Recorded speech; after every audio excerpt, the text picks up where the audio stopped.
Welcome friends, आप सभी का स्वागत है हमारे इस यूट्यूब चैनल प्रसिद्धि realty solution private limited Gurgaon.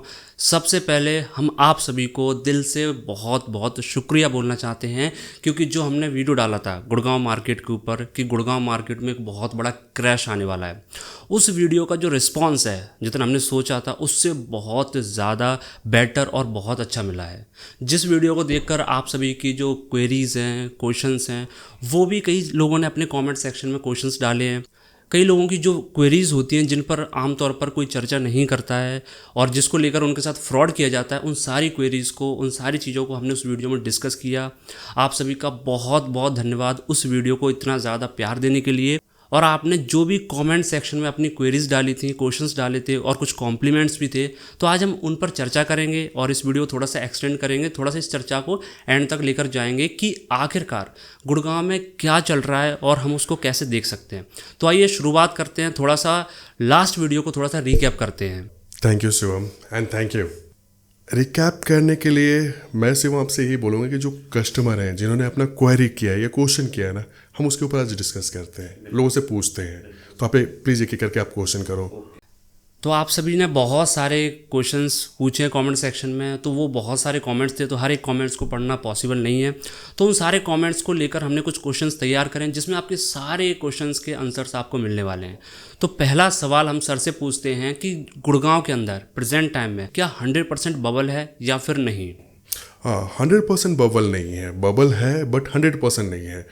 Bubble आप उसको बोलेंगे जो कि क्रिएट किया गया है, बिल्कुल क्रिएटेड है, बट अभी लोगों का डिमांड भी है। देखिए हुआ क्या है ना कि आफ्टर कोविड लोगों को घर की ज़रूरत आ गई है, डे बाय डे रेंटल महंगा होता जा रहा है। तो रेंटल को कंट्रोल करने के लिए ना लोग अपना बाई करना चाहते हैं, तो लोग इंटरेस्टेड भी बाई करने के लिए, एंड यूजर भी हैं। लेकिन जो पिछले एक साल में जिस तरीके से मार्केट में लोग घुसे हैं ना, वो एंड यूजर नहीं है। तो ये बबल है।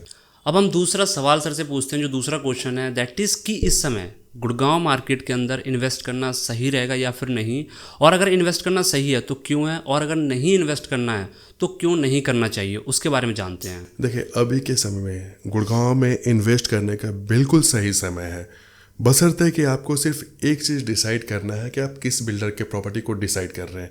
मतलब जो कोई बिल्डर है उसे प्रॉपर्टी लेना चाहते हैं, तो आपको देखना पड़ेगा क्यों लेना चाहते हैं, वो प्रॉपर्टी वैल्यू फॉर मनी है या नहीं है। देखिए जब भी हम बात करते हैं, प्रॉपर्टी का डिमांड हमेशा रहेगा, प्रॉपर्टी कभी भी ख़त्म नहीं हो सकता है। वैल्यू फॉर मनी होना बहुत ज़रूरी है। अब हम किसी भी प्रॉपर्टी को ओवर प्राइस पे कर रहे हैं नहीं कर रहे हैं, ये हमें देखना है। अब ये डिसाइड करने के लिए आप एक चीज़ देखो ना कि हमें 4-5 फैक्टर पे काम करना जरूरी होता है। पहला है कि जो बिल्डर दे रहा है उसका बैकग्राउंड क्या है। जो बिल्डर हमें प्रॉपर्टी दे रहा है उसका बैकग्राउंड क्या है। सपोज कि कोई बिल्डर प्रॉपर्टी नहीं दे पाया, इन्वेस्टर है नहीं पे कर पाते हैं, तो बिल्डर प्रॉपर्टी बना पाएगा या नहीं बना पाएगा।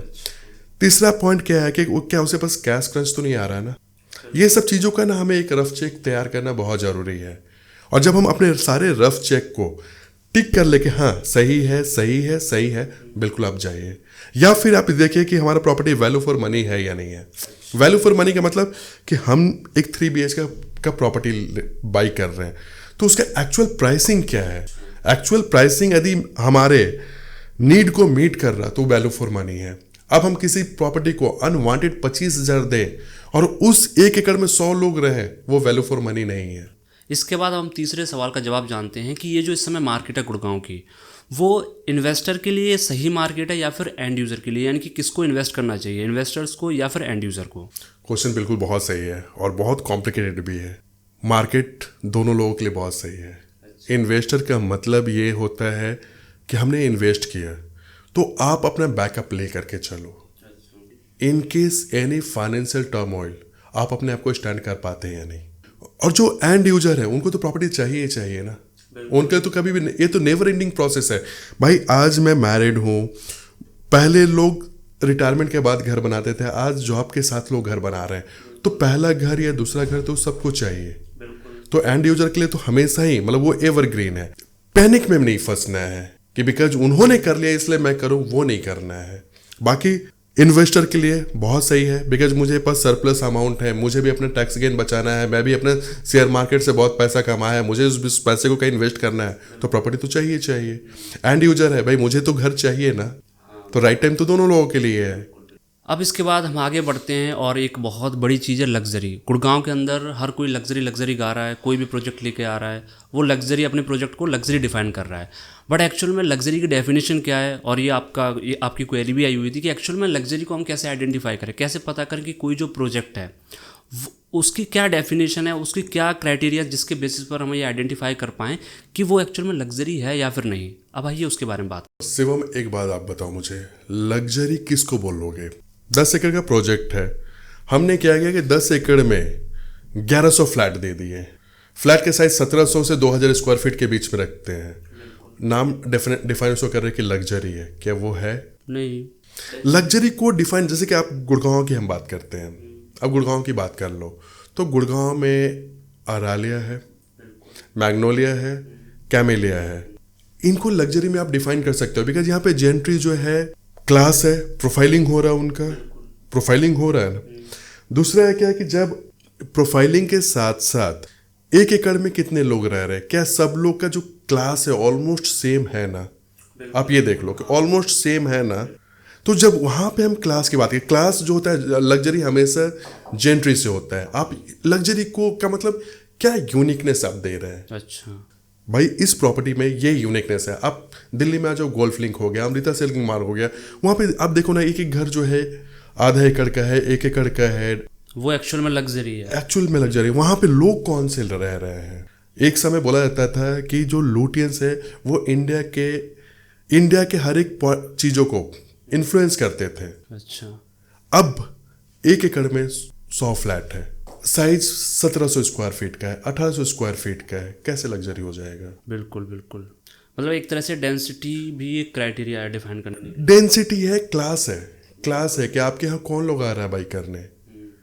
देखिए, पैसे से लग्जरी नहीं आता है, लग्जरी एक क्लास है।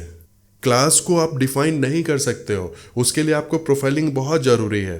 अब अभी सेक्टर 49 में गोदरेज ने अपना प्रोजेक्ट लॉन्च किया था, वो भी लग्जरी का नाम दिया था बट वो लग्जरी कैसे है? लग्जरी का मतलब है कि हम अपने घर से बाहर निकले और वो झोपड़पट्टी दिख रहा है, वो तो लग्जरी कैसे हो सकता है? बताओ ना मुझे। हाँ, ये बात है। आपके पास, आप जिस रोड से बाहर निकल रहे हो वो रोड नैरो है, 24 मीटर के रोड पे, लग्जरी कैसे हो सकता है? मैं किसी बिल्डर की बातें नहीं कर रहा हूँ, बट रियलिटी तो ये है ना कि मैं रोड पे बाहर निकल रहा हूँ, मुझे प्रॉब्लम हो रहा है। घर के बाहर देख रहा हूँ, मुझे व्यू में सब चीज़ें अलग से दिख रहा है, लग्जरी कैसे हो सकता है? मैं एक काम कर रहा हूँ कि लग्जरी के ऊपर ना हम एक वीडियो बनाएंगे जिसमें हम लग्जरी और सुपर लग्जरी को डिफाइन करेंगे कि होता क्या है। बिल्कुल डिटेल में बात करेंगे। लग्जरी क्लास है, आप उसको ईंट और पत्थरों से कम नहीं कंपेयर कर सकते हो। कैमेलिया में क्या हो रहा है? लग्जरी उसको डिफाइन करते हैं, वहाँ पे लोग बातें करते हैं तो 100 करोड़ 50 करोड़ की बातें करते हैं। मतलब 50 करोड़, जैसे कि हम आलू प्याज की बातें कर रहे हैं, वो 50 करोड़ 100 करोड़ की बातें कर रहे हैं। तो उनका बात करने का तरीका अलग है। हाँ, ये बात है। अब हम बना रहे हैं, 12 मीटर रोड पे मेरा प्रोजेक्ट है, बाहर निकल रहे हैं, मुझे पार्किंग में प्रॉब्लम आ रहा है, वो लग्जरी कैसे हो गया? आप मुझे समझा दो। बेसिकली जो एमिनिटीज़ होती हैं, बहुत कुछ मैटर करता है, सिर्फ एमिनिटीज़ नहीं, आपका इंफ्रा क्या है, आपका आसपास का जेंट्री क्या है, ये भी डिफाइन करता है। गोल्फ कोर्स रोड पे देखो तो आप एक सिस्टमेटिक वे में है, ऐसा नहीं कि कहीं भी कुछ भी आ गया है। देखो, अरालिया है, मैग्नोलिया है, कैमेलिया है, बगल में पाम स्प्रिंग है, उसके पीछे जो क्रेस्ट है, ब्लेयर है, समिट है, पार्क है, वो अपोजिट साइड में आ जाओ तो पार्श्वनाथ है, बेलेमोंट है, अपोजिट साइड में जाओ तो लगुने है। बाकियों में कैसे लाओगे आप? हम जबकि अरालिया, मैग्नोलिया और कैमेलिया को तो लग्जरी बोल सकते हैं, हम तो क्रेस्ट को भी हाफ लग्जरी मानते हैं, बाकी हम अपने ऑडियंस पे छोड़ते हैं उनको लग्जरी क्या चाहिए, और नेक्स्ट वीडियो में हम पूरा डिटेलिंग करेंगे। बिल्कुल लग्जरी के ऊपर एक अलग से हम वीडियो बना दें जिसमें एग्जैक्टली आप कैसे कुछ पैरामीटर्स होते हैं जिसके बेसिस पर आप डिफाइन कर सकते हैं कि कोई प्रोजेक्ट लग्जरी है या फिर नहीं, या फिर आपको सिर्फ वो दिखाया जा रहा है लग्जरी की तरह, एक्चुअल में लग्जरी नहीं है। तो इन सारी चीज़ों पे हम एक एक्स्ट्रा अलग से वीडियो बना देंगे। तो इसके बाद अब हम आगे बढ़ते हैं, और एक बहुत अच्छा कमेंट आया था, एक अपने व्यूअर ने आपने कमेंट किया था कि जो इंडियन अभी जो रियल एस्टेट मार्केट है इसके अंदर गुड़गांव में बबल है, अब साफ आपको दिख रहा है कि इतना हाई प्राइजेस है। तो कहीं ऐसा तो नहीं कि जैसा अभी कुछ समय पहले चाइना में एक मार्केट बबल हुआ था, मार्केट क्रैश हुआ था, तो वो सिनेरियो कहीं वैसा तो नहीं हो रहा, या उसके कुछ इंडिकेशन है, तो उसके बारे में थोड़ा सा सर से जानते हैं। नहीं, जो चाइना में अभी हुआ था कि वहाँ पे बिल्डर जो है वो बैंकरप्ट हो गया था, वो असर इंडिया में नहीं है, स्पेशली गुड़गांव में तो बिल्कुल ही नहीं है। रीज़न क्या है कि वहाँ पे क्या था कि उन्होंने पूरा का पूरा बैंक से फंडिंग उठा लिया था, देन बैंक को रीपे नहीं किया था, और वो बहुत बड़ा रियल एस्टेट क्रैश हुआ था। इंडिया में वो चीज़ें नहीं। देखिए, इंडिया में क्या है ना कि दो चीज़ों पे बहुत काम करना ज़रूरी है कि हमारा बैकअप जो है बहुत सॉलिड है। जैसे कि हमारे साथ क्या है ना कि हमें इंडियन को ना एक सेविंग के ऊपर ना बहुत फोकस करते हैं। यदि हम नहीं करते तो हमारे फादर करते हैं, हमारे फैमिली वाले करते हैं, तो हम लोग एक दूसरे को हैंड होल्ड करके चलते हैं, जो कि बाहर नहीं हो पाता है। तो वो तो सिचुएशन है ही नहीं इंडिया में। इंडियन मार्केट चाइनीज मार्केट कभी भी नहीं हो सकता है। और ये जो बबल होता है, लाइक यूएस में 2008 में बैंकिंग क्राइसिस हुआ था, हमारे यहाँ नहीं हो पाया था। असर आया था, नहीं आया था। चाइना में रियल एस्टेट क्राइसिस आया, हमारे यहाँ नहीं आएगा, कभी भी नहीं आएगा। हाँ, ये तो है। तो ये तो जिन्होंने लिखा है, मैं उनके क्वेश्चन को रेस्पेक्ट करता हूँ, बट ये सच नहीं है, इंडिया में कभी भी नहीं आएगा। हाँ, मतलब बेसिकली अगर हम बात करें तो ऐसा सिनेरियो इंडिया में होने वाला नहीं है, जो भी क्रैश वगैरह ये सारी चीज़ें। अब हम आगे बढ़ते हैं और एक थोड़ा गवर्नमेंट डेटा है उसके बेसिस पर थोड़ा सा बात करते हैं गुड़गांव को लेके। जैसे अभी हाल ही में एक गवर्नमेंट ने डेटा रिलीज़ किया था रियल एस्टेट के ऊपर कि कौन से शहर जो हैं टॉप पर हैं। टॉप पर अपना पुणे, फिर उसके बाद अपना बेंगलोर, फिर उसके बाद आता है दिल्ली एनसीआर। तो जैसा अब लोगों को लग रहा है कि गुड़गांव में प्राइसेस इतनी हाई हैं, लग्जरी प्रॉपर्टीज़ आ रही है, 5-10 करोड़ से शुरुआत ही हो रही है, तो इसके मतलब इतनी सारी चीज़ें होने के बावजूद भी गुड़गांव तीसरे नंबर पे क्यों है? इसको एज अ फर्स्ट नंबर पे क्यों गवर्नमेंट ने नहीं रखा, या फिर दिल्ली एनसीआर फर्स्ट नंबर पे क्यों नहीं? थोड़ा इसके बारे में जानते हैं। हाँ, ये जो डेटा है शायद मैंने इसके बारे में नहीं पढ़ा है, बट मैं आपको इसका ब्रीफिंग कर देता हूँ कि गुड़गांव या एनसीआर की बातें करूँ तो तीसरे नंबर पे है। देखिए, पुणे है, बहुत तेज़ी से डेवलप किया है, इसमें कोई डाउट नहीं है, लेकिन पुणे एक छोटा सा जगह है। पुणे एक जगह है जो कि गुड़गांव के लेवल का है, मतलब दिल्ली या एनसीआर की बात नहीं है। तो जहाँ पे पहले 1000 फ्लैट बिकता था, आज वहाँ पे 1500 फ्लैट बिक गया, तो 50% का जंप आ गया ना। और जहाँ पे 10,000 फ्लैट बिकता था, आज 12,000 बिका। आप देखो तो मतलब दोनों के कंपेयर तो यहाँ पे 20% की गैपिंग आया। तो ये गैपिंग को डेटा वाइज तो वो बड़ा दिख गया, बट काउंटिंग वाइज देखो तो कौन सा बड़ा है? बिल्कुल बिल्कुल, ये मतलब ये थोड़ा फ़र्क है। हाँ, और ये फ़र्क रहेगा। बड़ा जगह जो है, अब एक नया फ़र्क आप देख लो कि अभी जीडीपी में ही है कि हम 5वें नंबर पे हैं, अगले कुछ साल में, 1 साल में चौथे नंबर पे आ जाएंगे, फिर तीसरे नंबर पे आ जाएंगे। हमारा ग्रोथ काफ़ी तेज़ी से हो रहा है, यूएस का भी ग्रोथ हो रहा है। यूएस 1 साल में $5 ट्रिलियन ऐड ऑन कर रहा है, हम 5 ट्रिलियन ऐड ऑन कर रहे हैं, तो हम तीसरे नंबर पे आ रहे हैं। हमारा परसेंटेज बहुत ज़्यादा है, बट ग्रोथ वाइज तो वॉल्यूम वाइज तो वो ज़्यादा है ना। ये फैक्टर है गुड़गांव और एनसीआर का। हम उसका कंपेयर पुणे और मतलब बैंगलोर से नहीं कर सकते, बिकॉज एनसीआर बहुत बड़ा रीजन है। एनसीआर में आपका दिल्ली भी आता है, नोएडा भी आ रहा है, फरीदाबाद भी आ रहा है, गुड़गांव भी आ रहा है, गाजियाबाद भी आ रहा है। तो आप एरिया देख लो ना कितना बड़ा है। बिल्कुल बिल्कुल। तो इसके साथ साथ एक और कमेंट था, रीसेल मार्केट को लेकर था, तो वो मैं आपको पढ़ के बता दे रहा हूँ, और वो बहुत अच्छा क्वेश्चन है, उसके ऊपर भी थोड़ा सा जानते हैं। जैसे एक हमारे कमेंट्स में एक व्यूअर ने एक सवाल पूछा है कि जो रीसेल मार्केट है वो नहीं बढ़ रही, सिर्फ फ्रेश में जो मार्केट है, फ्रेश का जो भी प्रॉपर्टीज़ प्राइजेस है वो ही बढ़ रहे हैं, रीसेल वाला मार्केट नहीं बढ़ रहा। तो जब रीसेल मार्केट में प्राइसेस बढ़ते हैं तब एक्चुअल में जो है ओवरऑल मार्केट में तेज़ी मानी जाती है। अब रीसेल में नहीं बढ़ रहा, सिर्फ फ्रेश में बढ़ रहा, तो ये क्या झोल मटोल है, क्या सिस्टम है, इसको समझते हैं थोड़ा सा। नहीं, जिन्होंने क्वेश्चन किया है, बहुत सही क्वेश्चन किया है। आज ऐसा नहीं कि रीसेल का मार्केट नहीं बढ़ रहा, रीसेल का भी मार्केट बढ़ रहा है। आप कहीं पे भी प्रॉपर्टी उठा लो, जो पहले 10,000 का रेट पे चल रहा था, आज 13-14,000 के रेट पे चल रहा है प्रॉपर्टी। आप किसी का भी उठा लो। गुड़गांव की बात करूँ तो आप एक्सटेंशन पे आ जाओ तो ग्रैंड आर्क है, उसका रीसेल का प्राइसिंग बढ़ा है, स्काईऑन है, देन विक्ट्री वैली है, सबका बढ़ रहा है। आप गोल्फ कोर्स रोड पे आ जाओ तो समिट है, पार्क है, इनका भी प्राइसिंग बढ़ रहा है। पासोनाथ है, इसका भी प्राइसिंग बढ़ रहा है। अरालिया, मैग्नोलिया, कैमिलिया का भी प्राइसिंग बढ़ा है रीसेल में भी।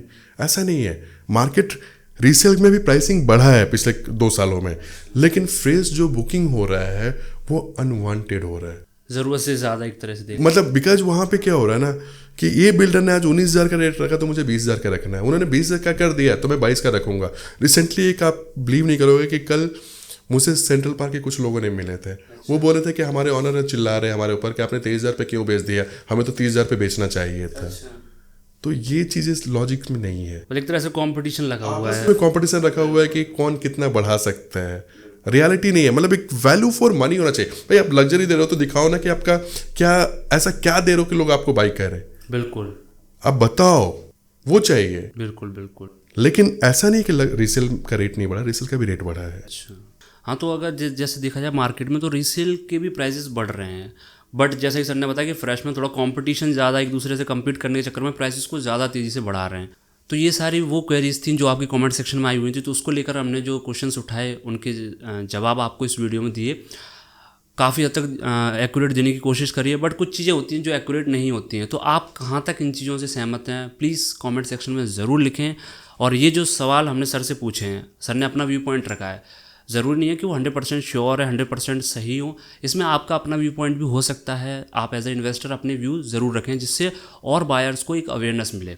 तो मार्केट के अंदर सभी इन्वेस्ट करना चाह रहे हैं, तो सबके लिए अवेयरनेस होना बहुत ज़रूरी है, और जो कि मुझे नहीं लगता पूरे गुड़गांव में कोई कर रहा है, जो कि हमने स्टार्ट किया है। तो आपके कोई भी क्वेश्चन है प्लीज़ कमेंट सेक्शन में ज़रूर बताएं। यदि आपके पास कोई और भी क्वेश्चन है तो प्लीज़ आप वो भी क्वेश्चन पुट ऑन करिए, बिकॉज वो क्वेश्चन हमारे लिए बहुत ज़रूरी है। देखिए, आपका हर एक क्वेश्चन हमारे लिए एक नया लर्निंग है।